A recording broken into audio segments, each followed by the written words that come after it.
Because Uttar Pradesh is a crucible of Indian politics. It is also the gateway to power in Delhi. This was proven true once again when the BJP slipped in Uttar Pradesh in the recently concluded Lok Sabha elections and because of that lost its majority in parliament. The shock setback has brought to the fore cracks in the UP BJP, at least that's what a large number of people seem to be suggesting, and some BJP leaders have also come out and expressed their reservations. It is being said that some are asking uncomfortable questions of BJP top brass about their continued support for UP Chief Minister Yogi Adityanath. The questions have acquired an urgency because the BJP is faced with yet another round of bypolls. And viewers, the BJP top brass is leaving no stone unturned in holding internal consultations to get a sense of really what caused this defeat. Today, of course, you have the Prime Minister Narendra Modi at the BJP headquarters. He's accompanied by Party President Mr. J.P. Nadda, and he's going to be speaking to a large number of workers at the BJP headquarters, interacting with them, getting some feedback from the ground at a time when there is talk that there are a few rifts, especially in crucial states, between the party's workers, their top bosses, and of course, a disconnect with the public at large. Now, all of this needs to be fixed very quickly for the BJP to reassert itself as the party of dominance in the country. The opportunities, viewers, are there. There's going to be a set of bypolls, very critical bypolls. Remember, there were some bypolls just a few days ago, and that bypoll or the set of bypolls did not go very well for the BJP, and you saw the outburst. BJP cannot constantly be seen to be on the defensive on its electoral performance. And those are the seats, viewers, assembly seats that are going to see bypolls. Katehari, Karhal, Milkipur, Sisamau, Kundarki. Some of them have been held by the NDA also, at least 5 of them. Ghaziabad, Khair, Phulpur, Majhavan and Mirapur. And on the other side, of course, the Samajwadi Party holds 5. So very evenly split. Yogi Adityanath really needs to, at this moment, and that's his priority, to get the party back on the rails so that it can return to its winning ways, especially in Uttar Pradesh, being the crucial state that it is. A post-mortem has highlighted a number of factors that cost the BJP in the Lok Sabha elections in Uttar Pradesh. A total decline of 8% votes across all 6 divisions. Kurmi and Maurya caste moved away from the BJP. BJP clinched only 1/3 of the Dalit votes. 10% BSP vote share dip aided the India bloc because that BSP vote went lock, stock and barrel really to the India bloc. Overreach of bureaucracy and police on many issues, which is another way of suggesting that bulldozer use has upset individuals. There was no effective mechanism to address worker complaints. Tickets announced early, campaign burnout by the end of the polls. Ill-timed statement on changes to the constitution if BJP crossed 400. And this, of course, viewers, you have to attribute to a tranche of fake news. Anger over paper leaks and inability to deliver contractual jobs. Names of 30,000 to 40,000 BJP supporters were missing from voters' list. Yogi, the guru of comebacks now, will try and turn things around. Already, of course, the opposition has written him off. Some within, as I said, his own party are asking questions. But don't write off Yogi Adityanath. It would be a mistake. In 2018, the BJP lost all bypolls in Uttar Pradesh but swept the 2019 Lok Sabha elections. In 2021, the BJP lost the UP civic polls by a big margin, but Yogi scripted a history in 2022 with an unprecedented second term. Let's open this up. Let's ask some specific questions. And the fundamental question goes to Charu Pragya of the Bharatiya Janata Party and Abbas Haider of the Samajwadi Party, as they are the principal stakeholders right now in the state.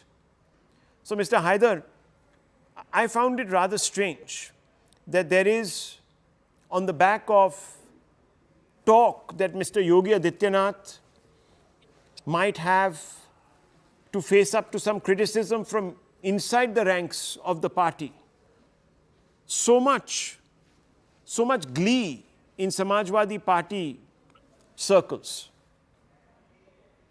Do you believe that Yogi Adityanath is done for? Is that the reason? Rahul Bhai, there are multiple fractions within the Bharatiya Janata Party. We have seen there are like 6 chief ministers who are running the state right now in Uttar Pradesh.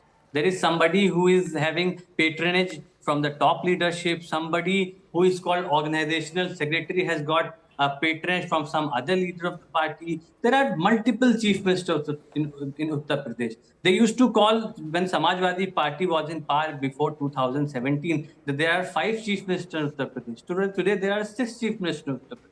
And when Mr. Maurya says that organization is bigger than the government, what does he mean? Which government he is talking about? So whatever is happening within the Bharatiya Janata Party, the statements are coming from the leaders of the Bharatiya Janata Party. More than a dozen leaders have spoken about it. They have said how organization and party leaders have been, disrespected. They have been humiliated time and again. And this is not just with the party leader. This is happening with all the citizens of Uttar Pradesh, which apparently a similar situation is faced by the BJP leaders as well. So there is resentment among the leader of the Bharatiya Janata Party, I would say. No, but it's so convenient for you to look, not within, but outside.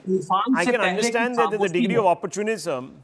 I mean, look at the infighting that is going on within your own India alliance, by the way, sir, between the Congress and the AAP, etc., etc. Is that also, would you say, a result of both Mr. Kejriwal and Rahul Gandhi losing their grip over their respective parties? That's why you're seeing such indiscipline? Or between TMC that said that, oh, look at the Congress, it is trying to sort of usurp the fact that it has done so well, that the India alliance has done so well in West Bengal, when actually it's only the TMC, because all the Congress, whether it's the Congress or the left, all our partners are fighting against us. Are you going to say that this is a signal that Rahul Gandhi and Mamata Banerjee, or at least Rahul Gandhi has lost, complete faith, or Mamata Banerjee has lost complete faith in Rahul Gandhi? I mean, come on. There's a level to which you can make an argument. I understand you can have great sort of joy from the fact that the BJP right now is not looking like the fighting machine that it used to.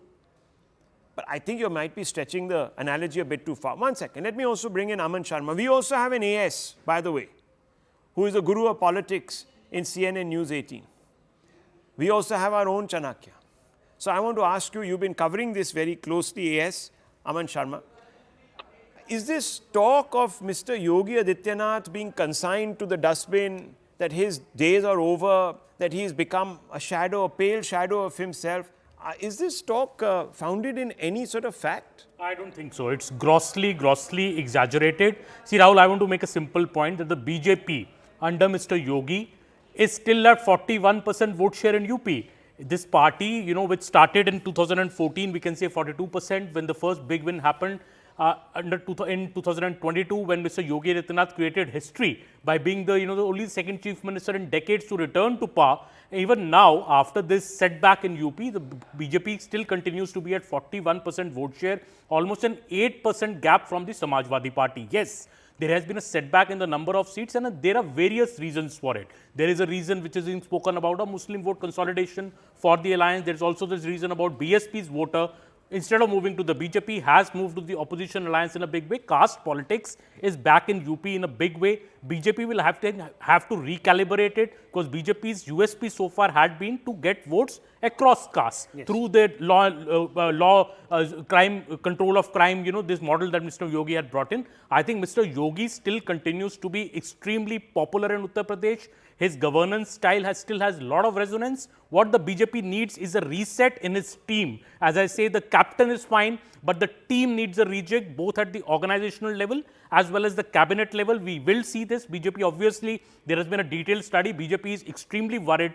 over what happened in UP. It has gone very deeply into it. In the coming next few days, few weeks, a few months, maybe after the Bypolls results, we could see a reset, more Dalit voices getting into the organization, as well as in the, one of the deputy CMs maybe could be replaced with a Dalit face. That's what I'm hearing. And BJP needs that reset. I think that is what is required. I think there is nothing which BJP does not have a bigger leader than Yogi Adityanath in UP right now. Okay, it's important points that are being made by Aman Sharma. Let me bring in Charu Pragya also of the Bharatiya Janata Party and Tehseen Poonawala into this. Charu Pragya, would you say that the BJP stands at an inflection point in Uttar Pradesh right now? Yes, it has done fantastically well, and one can't dismiss the fact that in 3 elections in the Lok Sabha, it has, well, emerged as the single largest party. And of course, in Uttar Pradesh that is, and also won 2 back-to-back assembly elections, which obviously was unprecedented over the last 30-40 years. But Charu Pragya, having said that, momentum is very important. Perception is also extremely important in politics. Would you say that this round of assembly elections, there's 10 of them, these by-elections, is a make or break one for Yogi Adityanath? And if he doesn't pull it off, let's say all 10 seats go, would then serious questions have to be asked of him? Because you ask those of the opposition routinely when their leaders fail to deliver. Rahul, good evening. Let's understand one thing. Bharatiya Janata Party is a party which goes in for every single election, local, national, by-election or otherwise, with utmost seriousness and complete preparation. We leave nothing to chance, and we are very proud of the kind of hard work we are capable of putting in wherever that election might be held. And it's not going to be different for the Bypolls in Uttar Pradesh. These 10 seats are very important for us. Yes, currently 5 of them are being held by the Samajwadi Party, but in the days to come, we hope to change that as well. The reason for Bharatiya Janata Party not getting very high seats in the general elections were many. There was a lot of rumor mongering. People are still expecting to get 1 lakh rupees per annum in their account. That 8,500 is being discussed. The caste dynamics were in fact, they were blown out of proportion to such an extent that it causes discontent in society. But that doesn't change the fact that Yogi ji is a very loved leader.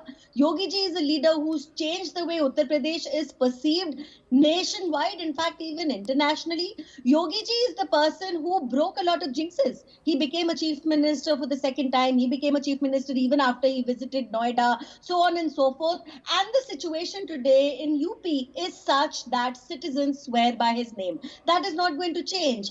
Again, understanding his very strong position within the organization, within the government, and in the hearts of the electorate, Samajwadi Party and their allies have started rumor mongering again. Now they are saying, oh, Yogi ji could go, something could change. That is not happening. That is absolutely not happening, and they would do well to focus on their own issues, which they have refrained from doing so, because by-election results have come last week also. If we analyze those, can I just get 30 seconds to point that out? So in those elections, when the opposition continues to say that we won this by-election, let's correct them. They have contested this against each other. They have contested it, Aam Aadmi Party against Congress, TMC against Congress. There is no united win. And looking at that, Bharatiya Janata Party has retained its seats, in fact maintained status quo. Okay, so let me flip this question around and bring in Tehseen Poonawala. Tehseen Poonawala, you have claimed that the public is deserting the BJP. By that yardstick, these 10 by-elections that are coming up in Uttar Pradesh are more of a test for you and the opposition rather than for the BJP. The BJP is already on the downslide. Can you pick up? I think so, Rahul, and I agree with... No, I'm asking you, is it a great... Of course, you will think so. Obviously, you're there to think that. But I'm asking you, would it be a greater test for you? And would then questions have to be asked of both Akhilesh Yadav and Rahul Gandhi and Priyanka Gandhi Vadra, etc.? Except that we are winning the by-elections. India Alliance is sweeping it. I think the score will be 7-3, if not 8-2, but 7-3 is what we're looking at. So I think that this by-elections will set a lot of things in motion in Uttar Pradesh. There is a problem in the BJP in Uttar Pradesh. The fact that Yogi Adityanath ji had to roll back the biometrics implementation for teachers' attendance speaks a lot. Let your viewers hear that. Biometrics attendance that ensures teachers attend to teach our students has been rolled back. The so-called international bulldozer model has been rolled back, which clearly shows the BJP is on a back foot, the BJP is rattled. Now, AS is here. AS covers national affairs brilliantly. He's perhaps the best in the country, like you, Rahul. When has Yogi Adityanath backtracked? He's now backtracking, and Yeah, that but- is but, showing you know, that is let me showing. tell you. But let me finish, please allow me to finish. Look, what happened in BJP in 2017, and it's a very famous statement, was Keshav Prasad Maurya ji led the BJP victory. Adityanath ji became chief minister. I agree, he's the most popular leader even now in Uttar Pradesh for the BJP. But make no mistake, I can promise you, not only is India Alliance winning these 10 by-elections, 7-3 or 8-2, but Akhilesh Yadav ji will very well, or somebody from SP will be taking oath as Chief Minister of Uttar Pradesh come 2027. Okay, viewers, of course, we'll have to wait for those by-elections. Yes, Charu Pragya, I want to quickly make a point because I have to take some breaking news. We are getting news about India's T20 composition and a new captain. Big surprises there. But yes, Charu Pragya. Yeah. So, Tehseen always has extremely high hopes from the non-alliance of the opposition. But in this particular case, it's important to note that one of the seats going in for by-election has happened because the MLA has been sentenced to imprisonment for 7 long years. He has been removed from his seat for very valid reasons. No, I'm coming to that. The position of the Samajwadi Party in every single constituency in Uttar Pradesh, and still let's remember, Congress doesn't have much of a stake. Last elections, your vote share was 2.5%, which is the worst that Congress has ever performed, along with Samajwadi Party. But moving on from there, even this time it's going to be the same because Samajwadi Party has not been able to deliver on huge thing. So security, law and order. In the crucible of Indian politics. 7-3. Okay, in the crucible of Indian politics, viewers, a by-election across 10 seats, across 10 regions. The whole spread of the state is a critical one, let me tell you. Because it is going to set the tone for elections that are going to come in the next 6-7 months in Maharashtra, in Delhi, in Haryana. Momentum is very crucial, viewers. And no one can come out on the wrong side of that momentum right now. I have some more breaking news coming in. We are being told that there's been a surprise pick, viewers, surprise pick. A big one. This is a big decision that is being taken. We are being told that mega churn is likely to happen in Tamil Nadu politics. DMK sources say Udhanidhi Stalin's elevation to the Deputy Chief Minister's post is likely in August.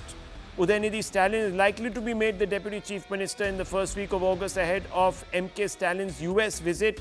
Let me go across to Purnima Murali for more on this. Purnima, what can you tell us? What is actually driving this, number one? And will this be seen as a deserved elevation?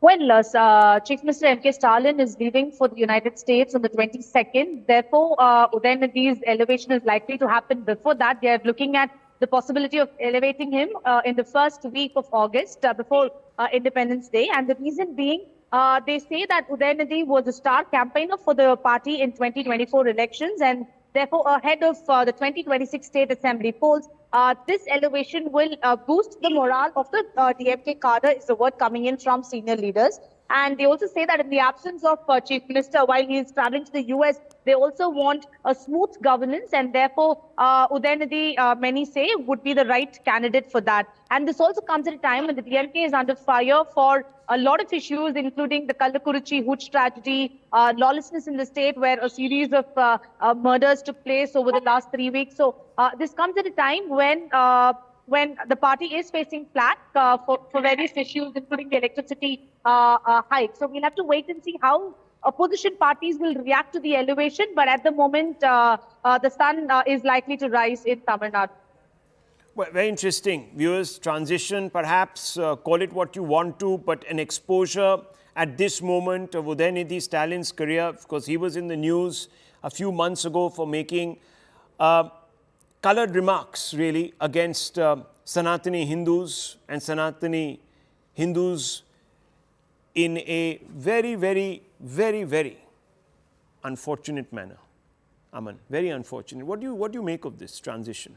Well, I think it gives only more opposition fodder to the BJP to, attack the Parivarwadi politics of the India alliance, and obviously this will give, we could see BJP leaders now saying that, this is the model that Akhilesh Yadav takes over from Mulayam Singh Yadav in Bihar. I suppose in the context of Udhanidhi Stalin, because of that remark, he'll also serve as a lightning rod for those that are trying to sort of impose, or not impose, but, sort of spawn a Hindutva politics or Hindutva-centric politics in Tamil Nadu? Absolutely. And somebody who has made those comments on Sanatan Dharma, it gives a chance for the BJP to now say that they are actually being rewarded, as a deputy CM. In fact, and we saw the Prime Minister even during the Lok Sabha campaign, in fact, take on very strongly on this particular comment, not take Udhanidhi's name, but in fact refer to him repeatedly. So I think it only gives more fodder, Rahul, and we could see BJP's voices rising now and saying that this is the opposition alliance is essentially for a Parivar-run, family-run dynasty politics, not actually for the good governance and for the benefit of people. Well, interesting times, viewers, in the context of Tamil Nadu politics, again at a crossroads, some would suggest. Other breaking news as we just exit this particular show and move on to the right stand with Anand Narasimhan.